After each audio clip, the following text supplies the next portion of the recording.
Assalamualaikum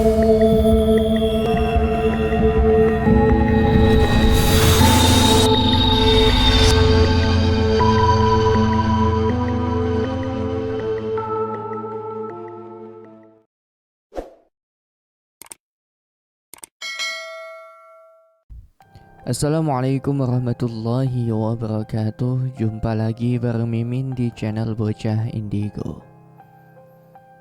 Pada kesempatan kali ini seperti biasanya, Mimin akan membagikan sebuah kisah. Kisah ini merupakan kisah lanjutan dari yang kemarin yang berjudul Gancet di Gunung Lawu. Cerita ini ditulis oleh Alin Ambarwati. Namun sebelum kita lanjut ke inti ceritanya, alangkah lebih baik apabila kita berdoa bersama-sama terlebih dahulu. Al-Fatihah. A'udzubillahi minasyaitonirrajim. Bismillahirrahmanirrahim. Alhamdulillahirabbil alamin.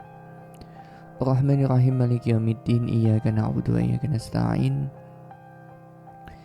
Ihdinas siratal mustaqim, siratal ladzina an'amta 'alaihim ghairil maghdubi 'alaihim waladdallin. Amin. Semoga kita semua senantiasa dalam lindungan Allah Subhanahu wa taala. Amin ya rabbal alamin. Langsung saja tanpa perlu berlama-lama lagi, kita ke inti ceritanya.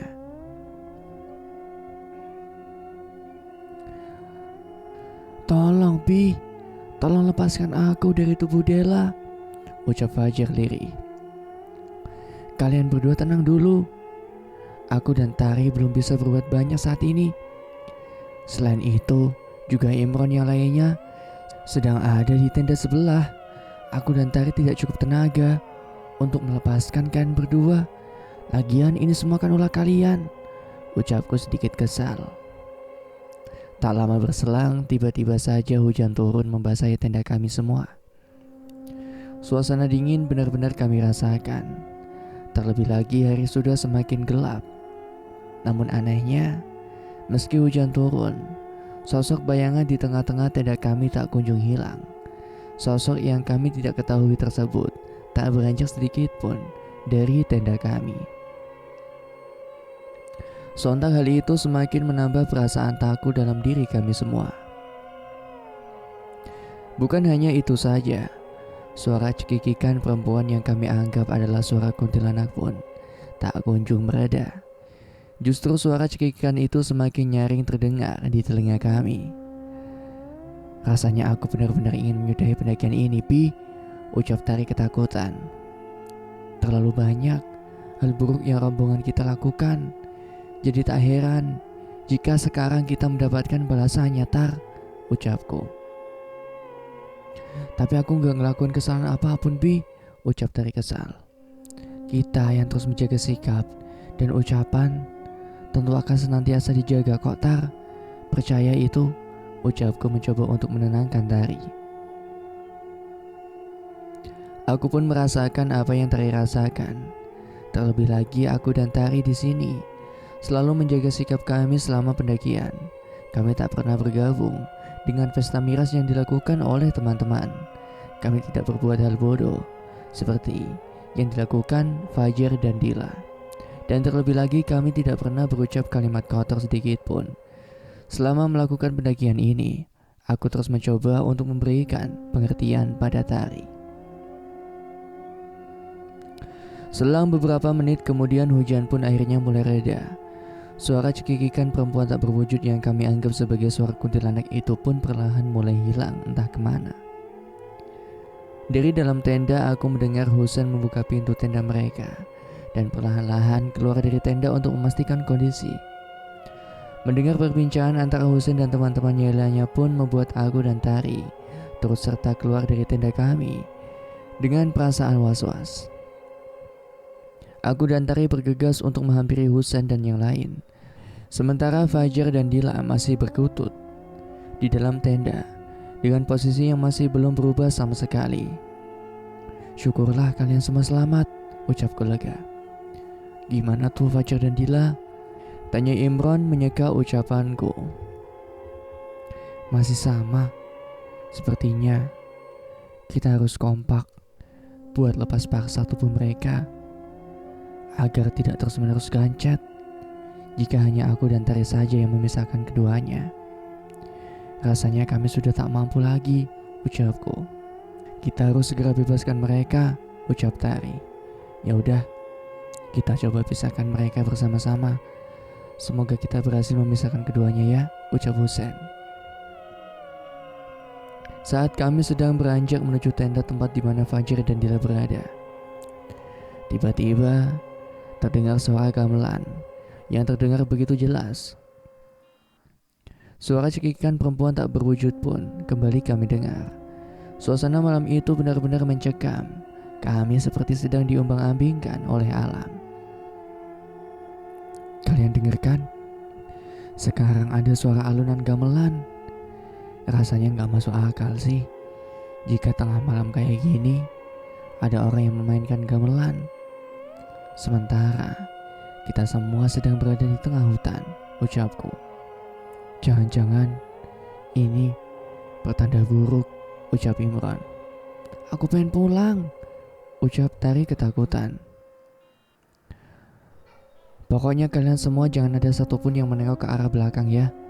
Meskipun suara gamelan itu terdengar begitu jelas di telinga kalian, kalian harus tetap berjalan ke arah depan dan jangan sekali-kali untuk mencoba menengok ke arah belakang. Kita akan pergi ke tenda Fajar untuk menyelamatkan mereka.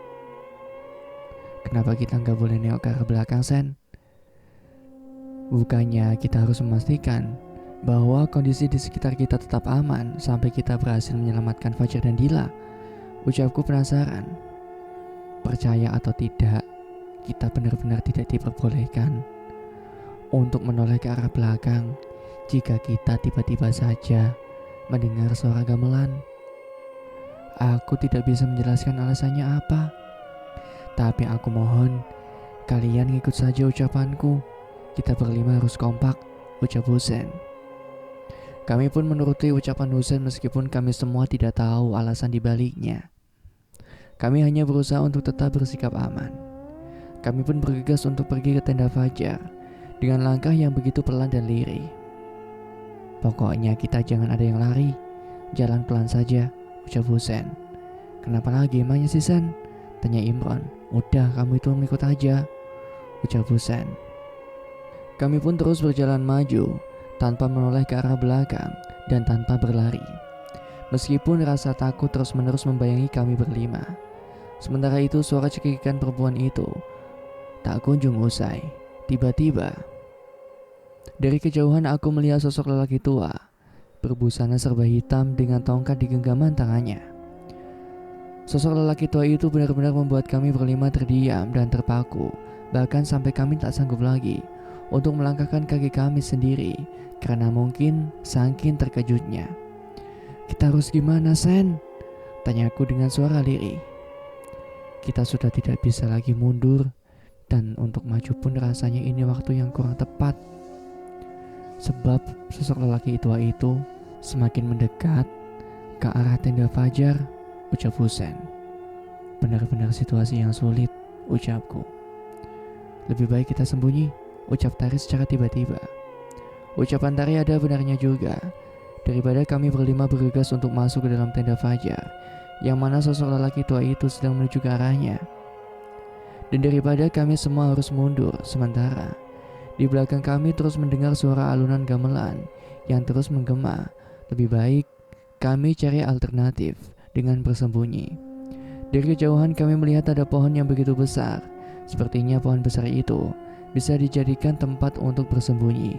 Setidaknya sampai kondisi kali ini benar-benar pulih. Tiba-tiba saja kakek tua berbadan bongkok dengan jubah hitam melekat di tubuhnya. Dan tongkat yang berada di genggaman tangannya itu berhenti tepat di samping tenda Fajar dan Dila. Sontak hal itu membuat aku dan yang lain ketakutan. Sebab Fajar dan Dila masih dalam posisi gancat dan belum bisa keluar dari tenda itu. Apa yang akan dilakukan oleh kakek tua itu? Tanyaku sedikit gemetaran. Pertanyaannya, kakek tua itu manusia atau justru penghuni lawu? Ucap Tari. Pertanyaan Tari ada benarnya juga. Jika dipikir dengan logika, mustahil seorang kakek yang sudah renta bahkan badannya sudah membungkuk naik ke Gunung Lawu hingga setinggi ini. Jika memang dia manusia rasanya kurang masuk akal. Namun jika dia penghuni Lawu, apa yang akan diperbuatnya pada Fajar dan Dila? Apakah kakek tua itu murka dengan tindakan yang dilakukan oleh mereka berdua? Lalu apa ini yang harus kita lakukan? Kita harus tolong Fajar dan Dila, ucap Imran. Tapi gimana caranya? Kita aja sekarang sembunyi dan takut menemui kakek tua itu. Jika kakek tua itu benar-benar penghuni Lawu, tentu dia akan tahu kalau kita ada di sini, ucap Hasan. Apa kita semua akan selamat? Ucap Tari semakin ketakutan. Kita semua pasti selamat, ucapku mencoba untuk meyakinkan Tari. Tiba-tiba saja kakek tua bungkuk itu bersuara pada kami yang saat itu sedang berada di balik pohon untuk sembunyi. Celakalah kalian, semuanya sudah terlambat, ucap kakek tua itu dengan suara yang begitu lirih. Sontak kalimat yang diucapkan oleh kakek tua itu semakin membuat kami ketakutan. Apa kami semua memang benar-benar sudah di jurang kesengsaraan? Apakah kami benar-benar sudah terlambat untuk menyelamatkan diri? Pikir kami semua. Namun aku tak ingin berputus asa gitu aja. Lantas aku pun memberanikan diri untuk keluar dari persembunyianku dan mendekat ke arah kakek tua itu, meminta penjelasan sekaligus pertolongan. Perihal keselamatan diriku sendiri, aku memilih untuk mengesampingkannya terlebih dahulu. Aku harus pergi ke kakek tua itu. Kita tidak mungkin hanya diam saja di sini. Tapi apa yang kamu lakukan itu berbahaya, Bi, ucap Tari. Kita nggak mungkin terjebak selamanya di sini, bukan? Kita harus selamat, ucapku. Tapi kalau kakek tua itu benar-benar penghuni Lawu dan dia murka terhadap kita, gimana, Bi? Dia tidak akan membiarkan kamu lepas dari jeratannya begitu aja, Bi, ucap Imran. Kalau memang aku berakhir dalam jeratan kakek tua itu, aku mohon selamatkan Fajar dan Dila. Lalu setelahnya kalian lekaslah turun bersama. Aku akan coba untuk mengalihkan perhatian kakek tua bungkuk itu, ucapku. Abi, kamu serius? Ucap Tari. Aku benar-benar serius, Tar. Harus ada yang berkorban, bukan? Ucapku sembari meneteskan air mata. Sebagai leader, aku harus berusaha untuk bertanggung jawab atas apa yang terjadi dalam rombonganku. Entah itu hal manis ataupun hal pahit sekalipun. Aku berusaha untuk menyelamatkan semua teman-temanku, entah akan berakhir aku yang celaka. Aku berusaha untuk tidak mempermasalahkan hal itu. Aku sudah pasrah. Aku pun keluar dari persembunyianku dan berusaha untuk menarik perhatian kakek tua yang berdiri tepat di samping tenda Fajar dan Dila. Hei kakek tua, saya ada di sini, teriakku. Sontak pandangan kakek tua itu kini tertuju padaku. Wajah kakek tua itu penuh dengan rasa amarah. Ia kemudian perlahan-lahan mendekat ke arahku, sementara aku mencoba untuk mengarahkan semua teman-temanku untuk pergi ke arah tenda Fajar dan Dila untuk menyelamatkan mereka berdua. Setidaknya mereka harus bisa melepaskan Fajar dan Dila agar keduanya tidak terus-menerus dalam kondisi ganjat. Kalian akan celaka, ucap kakek tua bungkuk itu. Kenapa kami akan celaka, kek? Kami tidak berbuat salah sedikit pun, ucapku membela diri. Kalian telah mengotori tempat ini, ucap kakek tua bungkuk itu. Aku hanya bisa terdiam sesaat setelah mendengar apa yang diucapkan oleh sang kakek. Secara tidak langsung rombongan kami memang telah mengotori tempat ini dengan hal-hal yang tercela, dari mulai pesta miras hingga perbuatan zina di tempat ini juga. Aku sendiri bingung apa yang harus aku ucapkan lagi pada sang kakek sebagai pembelaan. Sementara itu di sisi lain semua teman-temanku mulai mengarah ke tenda Fajar dan Dila. Di saat sang kakek tua bungkuk itu mendekat ke arahku, aku berharap mereka semua berhasil membebaskan Fajar dari tubuh Dila. Kalau sampai tidak berhasil, aku sendiri bingung apa yang harus kami lakukan untuk menyelamatkan keduanya. Aku pun mencoba menghadapi kakek tua bungkuk itu di hadapanku, meskipun aku sendiri sebenarnya benar-benar takut. "Maafkan sikap kami, kek. Kami telah lancang," ucapku. "Kalian telah mengotori tempat ini. Sudah sepantasnya kalian berserah," ucap sang kakek. "Biarkan kami turun dengan selamat, kek. Kami benar-benar mohon ampun," ucapku memohon. "Berserahlah, berserahlah," ucap sang kakek dengan nada tinggi. Aku mencoba untuk mencerna maksud dari perkataan sang kakek itu. Aku yakin ada makna tersirat di baliknya, tapi karena perasaanku sedang tak karuan, aku tak kunjung mendapatkan jawaban. Aku mencoba melirik ke arah tenda Fajar dan Dila. Sepertinya teman-teman yang lain belum berhasil membebaskan keduanya, sebab mereka tak kunjung keluar dari tenda dan menyelamatkan diri. Tiba-tiba saja, hujan kembali turun membasahi tempat di mana kami berpijak saat ini. Tak lama berselang sang kakek itu semakin mendekat ke arahku, dan anehnya ia tak melukai tubuhku sedikit pun. Ia malah menepuk pundakku, seolah-olah meyakinkanku bahwa aku mampu untuk melewati semua persoalan pelik yang ada di hadapanku saat ini. Setelahnya sang kakek pun berbalik arah. Tiba-tiba saja terdengar petir yang menyambar ke arah tenda Fajar dan Dila. Bersamaan dengan petir yang menyambar, sosok kakek tua yang semula berada di hadapanku pun menghilang seketika. Sontak hal itu membuatku benar-benar terpaku dan tak mampu berucap satu kalimat apapun. Kemana perginya kakek tua itu? Bukankah dia akan mencelakaiku dan juga teman-teman yang lain? Karena kami sudah melakukan kesalahan, ucapku dalam hati. Lantas aku pun kemudian berpikir bahwa mungkin saja sosok kakek tua itu bukanlah sosok yang jahat, melainkan ia datang untuk menyelamatkan kami dari persoalan yang menjerat kami saat ini. Belum tuntas aku memikirkan perihal kakek tua bungkuk itu, tiba-tiba saja aku mendengar suara teriakan Husan tentang Fajar dan Dila. "Abi, Fajar udah lepas dari Dila," teriakan Husan dari balik tenda. Sepertinya sambaran petir barusan membuat keduanya terpisah satu sama lain. Aku pun langsung bergegas untuk menuju ke tenda. Aku meminta agar kedua tubuh telanjang Fajar dan Dila lekas ditutupi. Kondisi keduanya pingsan dan tidak sadarkan diri. Aku kemudian meminta tolong Tari untuk mengurus Dila, sementara aku yang akan membantu mengurus Fajar. Pakaian yang sebelumnya mereka tinggalkan kami pakaikan lagi dengan hati-hati. Meskipun tenda Fajar baru saja tersambar petir, namun tak ada bekas sedikit pun, seolah-olah semuanya baik-baik saja. "Kita biarkan dulu aja Fajar dan Dila beristirahat sampai keduanya siuman," ucapku. Saat itu hujan kembali mereda sehingga kami bisa menunggu keduanya siuman di depan tenda. Hujan seakan-akan tahu skenario alam yang sedang berjalan menghampiri rombongan kami. Ia datang dan pergi tanpa permisi. Malam ini benar-benar malam yang melelahkan. "Kakek pungguk itu kemana, Bi?" tanya Tari. Dia menghilang berpapasan dengan sambaran petir yang tadi menyambar ke arah tenda. "Kamu baik-baik aja kan, Bi?" tanya Tari. "Beruntung aku masih diberikan keselamatan, Tar," ucapku. "Syukurlah kalau gitu."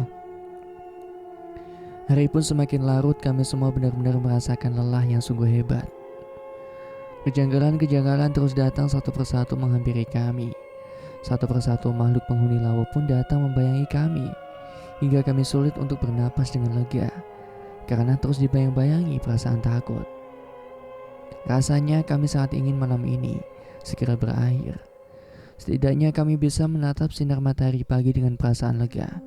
Namun nyatanya malam ini masih menjadi malam yang teramat panjang bagi kami semua. Tak berselang lama, Fajar dan Dila pun akhirnya sadarkan diri. Tari yang menunggu keduanya di dalam tenda pun bergegas untuk memberitahukannya. Pada kami semua yang malam itu berada di luar tenda. "Fajar dan Dila, sadarkan diri!" teriak Tari. Kami pun bergegas untuk memastikan kondisi keduanya. Beruntung keduanya dalam keadaan baik-baik saja meskipun wajah keduanya nampak begitu lemah.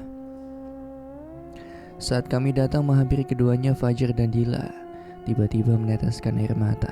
Keduanya memohon ampun pada kami.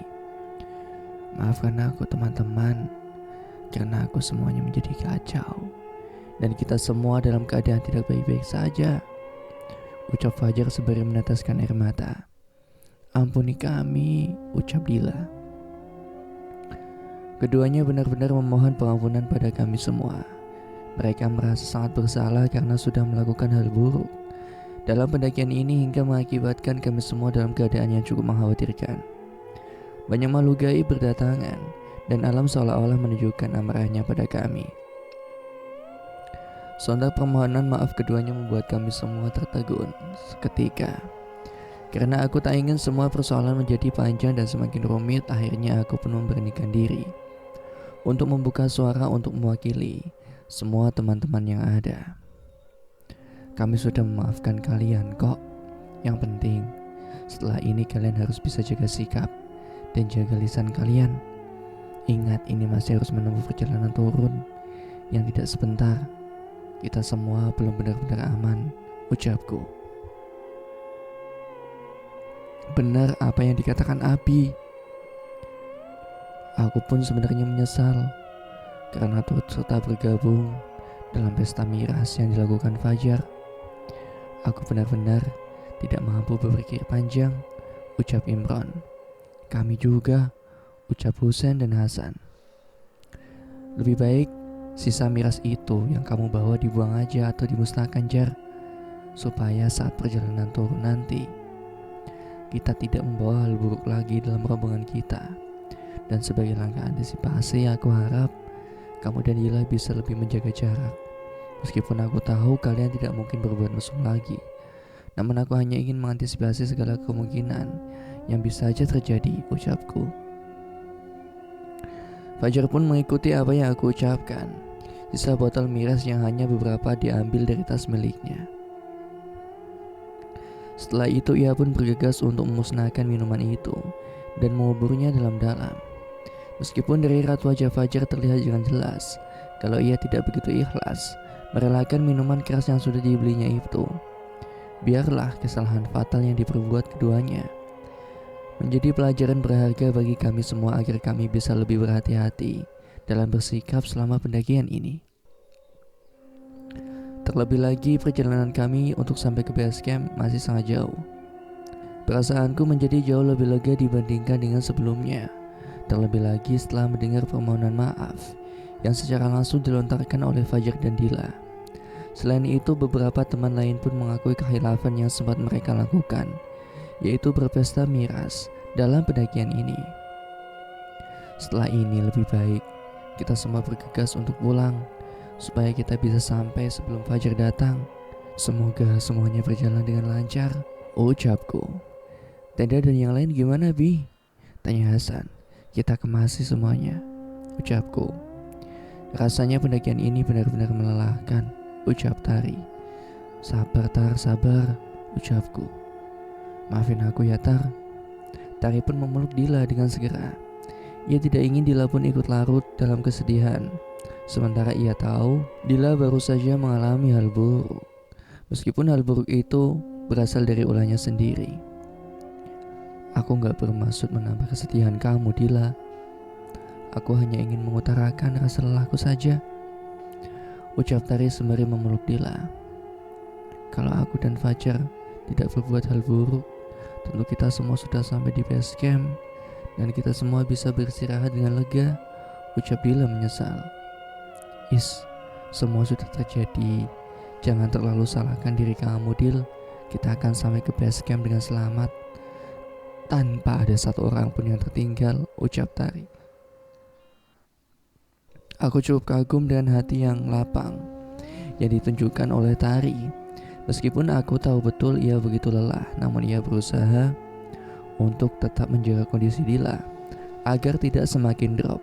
Sebab jika kondisi Dila semakin drop, maka perjalanan kami untuk turun ke base camp akan kembali terhambat. Dan itu artinya kami akan semakin lama sampai di base camp pendakian gunung ini. Aku dan teman-teman pun bergegas untuk membongkar tenda kami. Kami saling bekerja sama dengan baik agar bisa membongkar tenda kami dalam waktu singkat. Tak lupa barang-barang pribadi milik kami pun kami kemas masing-masing. Sampah yang kami hasilkan pun tak luput untuk kami bawa turun. Kami tidak ingin melakukan kesalahan sekecil mungkin. Kondisi kaki Dila saat itu belum cukup pulih untuk bisa berjalan sendiri. Alhasil aku dan Tari pun saling bahu-membahu untuk memapahnya turun ke bawah. Aku tidak ingin melibatkan Fajar dalam hal ini. Aku cukup khawatir kejadian serupa terulang lagi. Sementara itu tas bawaan milikku dan juga Tari kami titipkan pada Hasan dan Husen. Sementara untuk tas milik Dila dititipkan pada Imron. Kami benar-benar bahu-membahu dalam hal ini.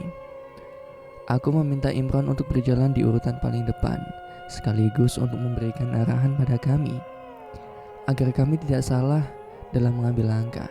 Sementara Hasan dan Husen berada di barisan paling akhir. Jalanan yang kami pijaki cukup licin, sebab hujan belum lama turun dan membuat jalur pendakian menjadi sangat licin. Pelan-pelan aja Im, jalanan licin, ucapku pada Imron.